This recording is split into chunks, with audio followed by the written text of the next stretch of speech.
Assalamu alaikum viewers. Hope for best of your health and iman. Today's topic is patterns of transduction. Today we're gonna see what are the patterns of transduction, in which ways transduction take place. There are two patterns of transduction. One is generalized transduction and the second one is specialized transduction. So, as their name shows, that generalized transduction is that type of transduction in which there is no specialization, no specification of transfer of genetic material from one cell to the other cell. While in case of specialized transduction, there is a specification of the genes or the genomic material, parts of or segments of the DNA chromosome for the transfer from donor cell to the recipient cell. So let's have a look in detail what are these forms of the transduction.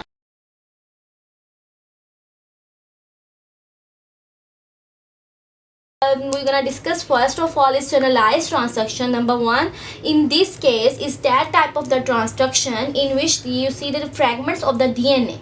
Fragments of the DNA have they are transferred from one cell to the other. They have a chance, any fragment of the DNA, all the fragments of the DNA have a chance to enter the transduced phase. So there is no specification that some fragments would be allowed to transfer and the other one will be restricted. But this is that type of the transduction in which all the fragments of the DNA are allowed to transform to the transduced phase, and that's why this is known as generalized transduction. Okay, what happens?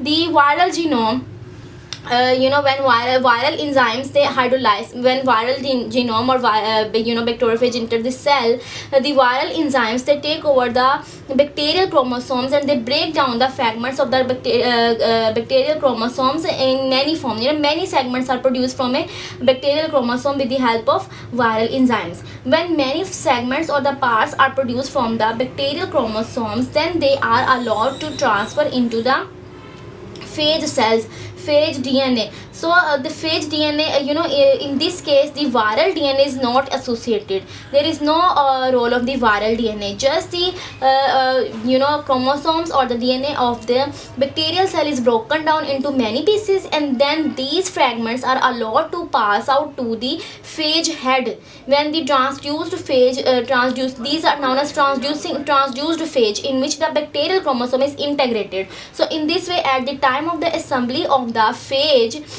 head gonna have the bacterial chromosomes. So many different chromosomes have different viral cells. Many different viral cells have different chromosomes, and different viral chromosomes,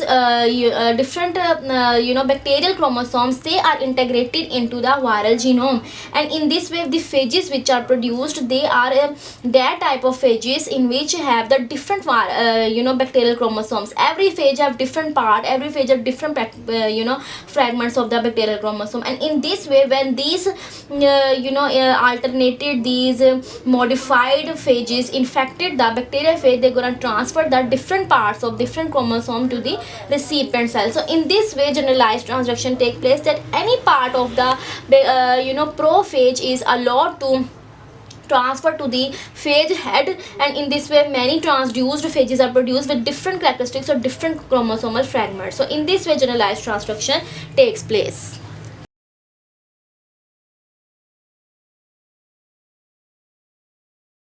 And here we have specialized transduction. So the specialized transduction is that type of transduction in which you're gonna see there is a specification, there is a restriction for some genes or the some phage or some genes or the genome of the phage to chromosomal fragments to allow to pass to the phage cells. So the process is the same, just there is some differences that temperate phage, when they're gonna enter into the bacterial cells. So what gonna happen? The bacterial chromosome is broken down into pieces, and now all pieces of the bacterial chromosome do not have the chance to pass out to the phage cell. There are some restricted genome, some specific genes of the bacterial chromosomes are allowed to pass out to the phage chromosome or the phage head. In this part they are transferred into the phage. So in this way, that is why this is also known as the restricted transduction, that all the bacterial fragments are not allowed to pass to the phase cell. Restricted portion are added, restricted portions are added. And how it is occur? It is take place when some induction take place, and occurs when the phage genome phage genome after the integration into the prophage. Now phage genome as enter into the bacterial chromosome, now it is a prophase. So the prophage is now gonna take pass out to the phage head at the time of phage assembly, and some few genomes just few genomes, few genes are just few genes gonna enter into the phase cell, and when this infected these phage which with the modified bacterial chromosome, they're gonna infect other the bacterial cells, and they're gonna transfer the genetic material from donor cell to the recipient cell, and combination of new cell take place, and genes from the these combined with the homologous chromosomes of the next bacterium cells, and in this way specialized transduction take place. And then